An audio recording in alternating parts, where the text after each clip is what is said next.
샬롬. 11월 둘째 주일 오후 예배를 드리는 충신의 모든 가정들을 예수님의 이름으로 축복합니다. 이 시간 다 같이 마음의 고백을 담아서 사도신경으로 신앙 고백하겠습니다. 나는 전능하신 아버지 하나님, 천지의 창조주를 믿습니다. 나는 그의 유일하신 아들, 우리 주 예수 그리스도를 믿습니다. 그는 성령으로 잉태되어 동정녀 마리아에게서 나시고 본디오 빌라도에게 고난을 받아 십자가에 못 박혀 죽으시고 장사된 지 사흘 만에 죽은 자 가운데서 다시 살아나셨으며 하늘에 오르시어 전능하신 아버지 하나님 우편에 앉아 계시다가 거기로부터 살아있는 자와 죽은 자를 심판하러 오십니다. 나는 성령을 믿으며 거룩한 공교회와 성도의 교제와 죄를 용서받는 것과 몸의 부활과 영생을 믿습니다.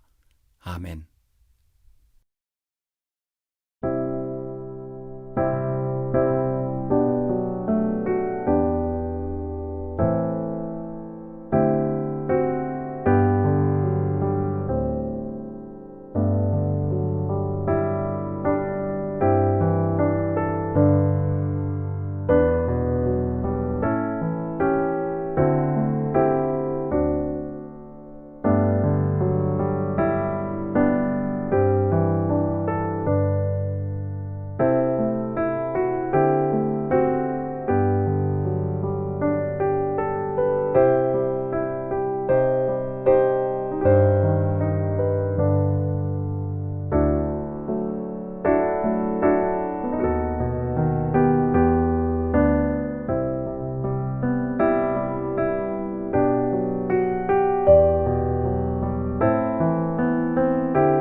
함께 나눌 하나님의 말씀은 구약성경 창세기 18장 32절 말씀입니다.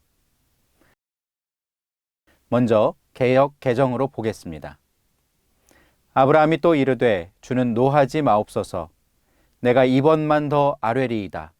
거기서 신명을 찾으시면 어찌하려 하시나이까.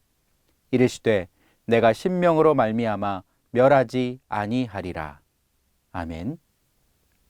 새 번역입니다. 아브라함이 또 아뢰었다.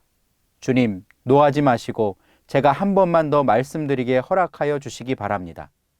거기에서 10명만 찾으시면 어떻게 하시겠습니까? 주님께서 대답하셨다. 10명을 보아서라도 내가 그 성을 멸하지 않겠다. 아멘. 고대 그리스의 철학자 아리스토텔레스는 인간은 사회적 동물이다라고 하는 말을 남겼는데요. 그 말에 담긴 핵심적인 의미는 인간은 누구나 혼자 살 수 없고 다른 사람과 관계를 맺으며 공동체를 이루고 살아가야 한다는 데 있습니다. 그러나 인간은 본능적으로 자기 중심적인 사고를 갖고 있기 때문에 다른 사람과 의견이 다르거나 문제를 접근하고 해결하는 방식이 다르게 나타나기도 합니다. 이럴 때 필요한 것이 바로 협상이죠.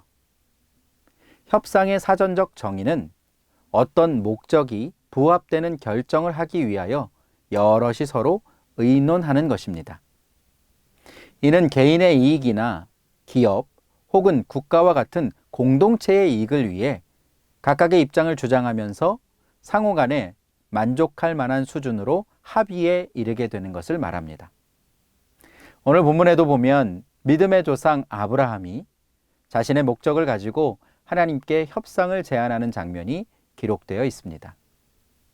인간인 아브라함이 전능하신 하나님, 창조주 하나님께 협상을 제안한 이유가 무엇일까요? 그리고 그의 요청에 하나님은 어떻게 반응하셨을까요? 오늘 본문의 내용을 살펴보면서 우리를 향하신 하나님의 마음을 함께 깨닫게 되기를 원합니다. 아브라함은 하나님의 택하심을 받고 오랫동안 살아왔던 자신의 고향 갈대아 우르를 떠나게 됩니다. 하나님의 약속을 떠나 가나안에 이르게 되었을 때까지 항상 아브라함과 동행했던 사람이 있었는데요. 그는 바로 아브라함의 조카 롯이었습니다. 일찍이 아버지를 여의게 된 롯을 아브라함은 친자녀와 같이 돌봐주고 어디를 가든지 그와 동행했습니다. 그러던 어느 날 그들에게 많아진 소유와 가축들로 인해서 아브라함과 롯의 하인들이 다툼을 일으키게 되자 아브라함은 이제 서로 땅을 정하고 헤어지자는 제안을 했습니다. 이때 조카 롯이 선택한 땅이 어디였을까요? 롯은 물이 넉넉하고 초지가 많아 보이는 요단 동편 땅을 선택했습니다. 그리고 그곳에서 가장 화려한 도시이자 번성한 도시였던 소돔을 택하게 됩니다. 당시 소돔은 어떤 도시였을까요? 창세기 13장 13절은 이렇게 말씀합니다. 소돔 사람은 여호와 앞에 악하며 큰 죄인이었더라. 안타깝게도 롯이 정착해서 살기로 마음을 정했던 소돔은 죄악이 가득한 땅이었고 그곳에 사는 사람들은 여호와 앞에 큰 죄인이었습니다. 이 소돔성의 죄악이 더욱 극심해지자 하나님은 더 이상 그냥 내버려 두지 않으시고 그곳을 심판하기로 작정하셨습니다.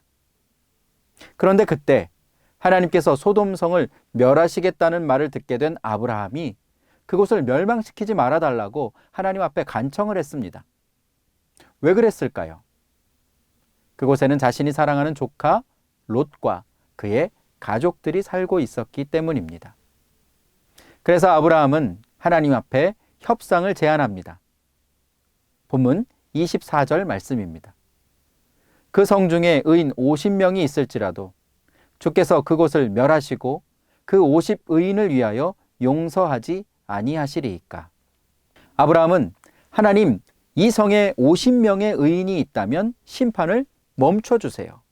의인이 심판을 받는 것은 옳은 일이 아닙니다. 라는 제안을 했습니다.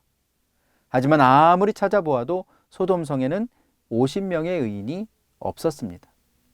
이번에는 숫자를 낮춰서 의인 45명이 있으면 이 성을 멸하지 말아달라고 구했습니다. 그러나 45명의 의인도 없었습니다. 그리고 아브라함은 40명, 30명, 20명까지 의인이 있다면 이 성을 멸하지 말아달라고 구했지만 소돔 성에는 그러한 의인이 없었습니다. 그러자 아브라함이 마지막으로 하나님 앞에 간구합니다. 오늘 본문 32절 말씀입니다. 아브라함이 또 이르되 주는 노하지 마옵소서. 내가 이번만 더 아뢰리이다. 거기서 10명을 찾으시면 어찌하려 하시나이까. 이르시되 내가 10명으로 말미암아 멸하지 아니하리라. 내가 의인 10명으로 말미암아 멸하지 아니하리라. 안타깝게도 소돔성에는 여호와 하나님 앞에서 바른 신앙을 가지고 있는 의인 10명, 하나님을 온전히 신뢰하고 믿음으로 살아가는 의인 10명이 존재하지 않았습니다. 결국 하나님은 죄악이 가득한 소돔과 고모라 땅에 불과 유황을 비같이 내리시고 땅에 있는 모든 것을 엎어서 그 성을 멸하셨습니다. 사랑하는 여러분, 하나님의 본심이 무엇이었을까요? 소돔과 고모라를 멸망시키는 것이 원래부터 하나님이 계획하신 것이었을까요? 아닙니다. 그랬다면 아브라함이 의인 50명, 45명, 40명, 30명, 20명을 제안하며 협상을 요청할 때 듣지 않으시고 그 성을 멸하셨을 것입니다. 하지만 하나님은 소돔성이 진노의 잔을 피하고 의로움으로 회복되기를 진정으로 원하셨기 때문에 아브라함의 간청에 귀를 기울이신 것입니다. 이처럼 하나님은 우리를 사랑하시고 한 사람이라도 구원하기를 원하시는 분입니다. 그런데 여러분, 조카 롯을 구하기 위해 담대한 마음으로 하나님 앞에 간청했던 이 아브라함의 이야기를 들으면서 여러분은 누군가 떠오르지 않으셨나요? 그렇습니다. 죄인된 우리를 구원하시기 위해 이 땅에 내려오신 주님, 바로 예수님입니다. 예수님은 죄악이 가득한 이 세상에서 온갖 죄를 저지르며 하나님이 기뻐하지 않는 모습으로 살고 있는 우리를 위해 친히 하나님 앞에 간구하셨습니다. 아버지, 저들을 사하여 주옵소서. 자기들이 하는 것을 알지 못함이니이다. 하나님은 죄악의 길을 걸어가고 있는 우리를 보시면서 진정으로 마음 아파하는 분이십니다. 하나님은 오늘도 하나님의 하나님 되심을 인정하는 사람, 하나님의 약속을 신뢰하는 사람, 믿음을 가지고 순종하는 그 사람을 찾고 계십니다. 비록 우리가 범죄함으로 인해 죽을 수밖에 없는 죄인이 되었지만 우리 주님 예수 그리스도의 십자가의 보혈로 인해서 값없이 의롭다 하심을 얻은 자가 되었습니다. 우리에게 자격이 있어서가 아니라 예수님으로 말미암아 우리를 의인이라고 칭해 주셨습니다. 이 죄악된 세상을 구원하시기 위해 하나님께서 10명의 의인, 아니 한 사람의 의인을 찾으실 때 오늘 예배드리는 여러분과 여러분의 가족 모두가 오직 예수 그리스도를 믿는 믿음으로 의롭다 여김을 받는 하나님의 사람들이 되기를 원합니다. 나아가 하나님의 자녀된 우리 모두가 이 세상을 위해 간절히 기도하고 내가 사랑하는 사람들을 위해 진실한 마음으로 중보할 수 있는 하나님의 중보자로 살아가게 되기를 예수님의 이름으로 축복합니다. 기도하겠습니다. 우리의 연약함과 모든 허물을 용서하시는 하나님, 오늘도 우리 가정의 예배를 받아주셔서 감사를 드립니다. 하나님께서 신실한 믿음을 가진 의인을 찾으실 때 우리 가정이 하나님의 마음에 합당한 믿음을 가진 가정이 되게 하시고 이 땅의 회복을 위해 기도하는 중보자의 가정이 되게 하여 주옵소서. 모든 영광 하나님께 올려드리며 참 중보자 되시는 예수님의 이름으로 기도합니다. 아멘. 주기도문을 고백하며 오늘 예배를 마치겠습니다. 하늘에 계신 우리 아버지, 아버지의 이름을 거룩하게 하시며 아버지의 나라가 오게 하시며 아버지의 뜻이 하늘에서와 같이 땅에서도 이루어지게 하소서. 오늘 우리에게 일용할 양식을 주시고 우리가 우리에게 잘못한 사람을 용서하여 준 것 같이 우리 죄를 용서하여 주시고 우리를 시험에 빠지지 않게 하시고 악에서 구하소서. 나라와 권능과 영광이 영원히 아버지의 것입니다. 아멘.